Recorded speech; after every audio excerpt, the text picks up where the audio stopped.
Mahal. Madalas kitang naiisip sa pagitan ng gising at panaginip. Sa mga sandaling tahimik ang mundo at ang tanong lang ay, paano kung tayo?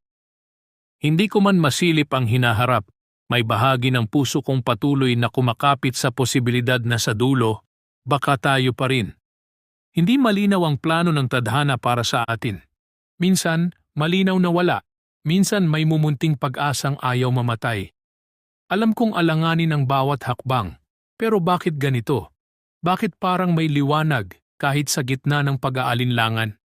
Siguro dahil ang puso marunong manahimik pero hindi marunong magsinungaling. Handa akong sumugal. Hindi dahil sigurado ang panalo, kundi dahil totoo ang nararamdaman.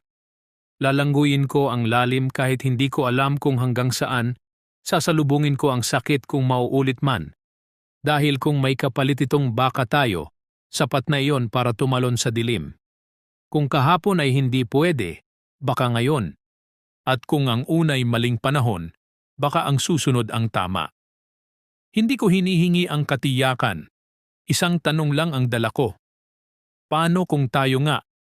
Kung sa dulo man ay hindi tayo ang hantungan, tatanggapin ko.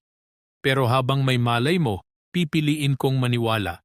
Dahil minsan, ang pag-ibig ay hindi paghihintay ng sagot, kundi ang lakas ng loob na magtanong. Lubos na nagmamahal. Ako,